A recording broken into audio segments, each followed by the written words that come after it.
Hey guys, we are reading with the permission of HarperCollins Publishing. We're going to start with chapter 21 today. It's called Noah Has Company.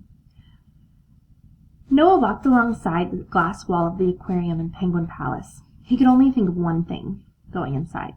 Inside. To the inside. He wasn't sure what that meant or how to do it, but he knew it started with getting into the aquarium. On the other side of the glass wall, the penguins followed him. Most looked ordinary, but some had messy thickets of orange feathers. Each one waddled along the edge of the icy island, flapping its flippers. They kept bumping into one another, and occasionally one slipped on the ice and splashed into the water. If I worked here, Noah said to himself, how would I get inside this exhibit? How would I... That! He sucked back his breath. Someone was on the other side of the aquarium, near the back of the building, and by the sound of it, that someone was coming toward him. The penguins crowded the edge of the ice and bobbed in the water. That person kept making a strange noise. That. It sounded like a baseball card caught in the spoke of a bicycle wheel. That. It didn't miss a beat, and it was just around the corner. Noah was about to turn and run when he saw not a person, but a penguin. The bird was black and white and had a yellow patch below his neck. He stood a couple of feet high, and his flippers looked remarkably like long, slender pancakes. He waddled forward as fast as he could go, so his flat feet slapped the concrete. Thap! He was headed straight for Noah. Behind him, a second penguin turned the corner, then a third, a fourth, a fifth, more and more, until a crowd of penguins was rushing toward him. They kept bumping into and falling over one another, and within seconds Noah was surrounded by the strange birds. He felt the cold rising from their bodies. It was amazing how different they looked outside the aquarium. Their bodies, glossy with ice water, were more colorful and full-dimensional. For the first time, the penguins seemed real. I need to get inside your aquarium, Noah said. Can you guys show me how? A couple of penguins bumped into his legs, urging him to walk in the direction that they'd come from. Okay, Noah said. Lead the way. And the penguins did exactly that.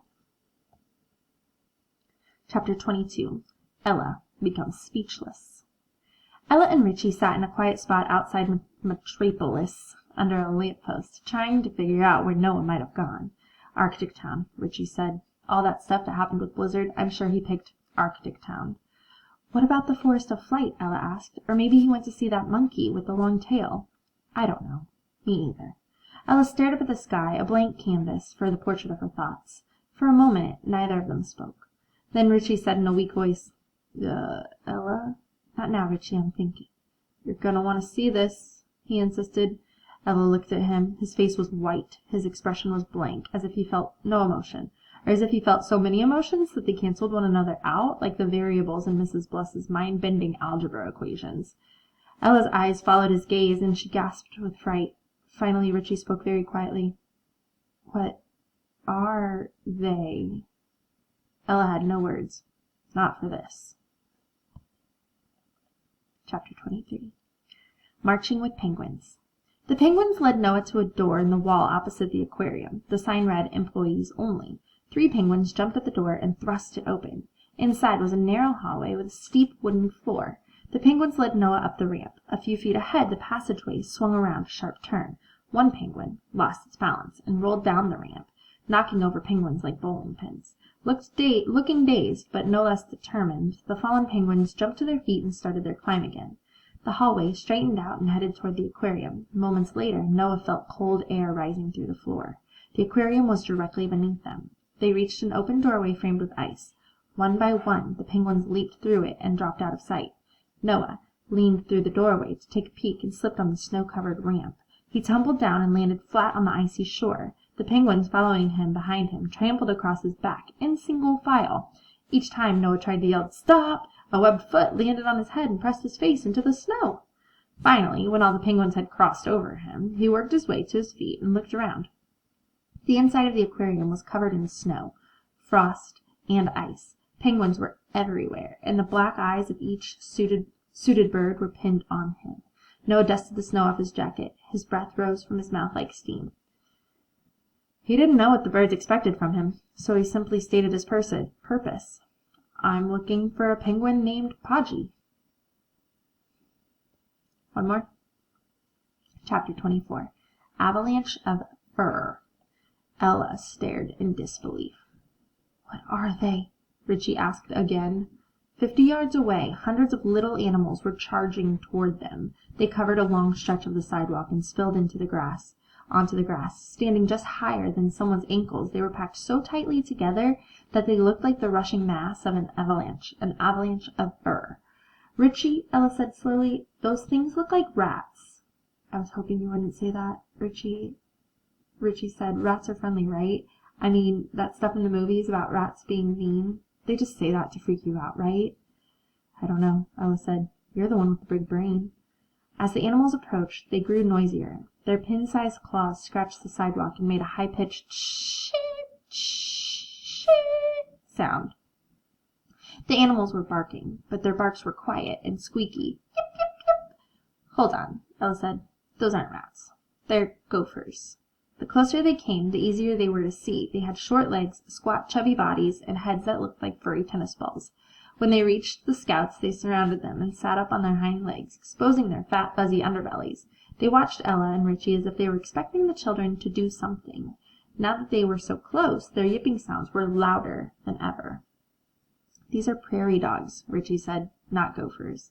Ella leaned toward Richie and said, "Whatever they are, I'm guessing they know who we are." Richie turned around in circles, eyeing the prairie dogs suspiciously. "I'm guessing you're right. You know what else I'm guessing?" "What?" "I'm guessing they know Megan. And not only that, but they know where she is. And that's where Noah's headed." "If we can't trust Tank," said Richie, "how do you know we can trust these guys?" "I don't. All I know is we gotta help Noah." Richie nodded. Ella looked down at the animals and said, "Okay, furballs, show us what you want to show us." The mass of prairie dogs turned and headed back in the direction they'd come from, escorting the scouts through the dark, cold night. All right, one more. Chapter 25, Noah on Ice. A huge penguin rounded the block of ice. He was as tall as Noah, and he looked like he weighed close to 60 pounds. As he waddled forward, the blubber on his belly rolled from side to side. He stopped in front of the scout, tipped back his head, and casually aimed his bill upward the way penguins do. "Podgy?" Noah said. "You are Podgy, right?" The penguin didn't reply. "Tank told me to meet you." Noah paused for a second. "Can you understand what I'm saying?" Still no response. Tank said. Without warning, the penguin dropped his bill and lunged into Noah. Penguin and boy crashed downward, hit the ice, and rolled into the water. Noah sank.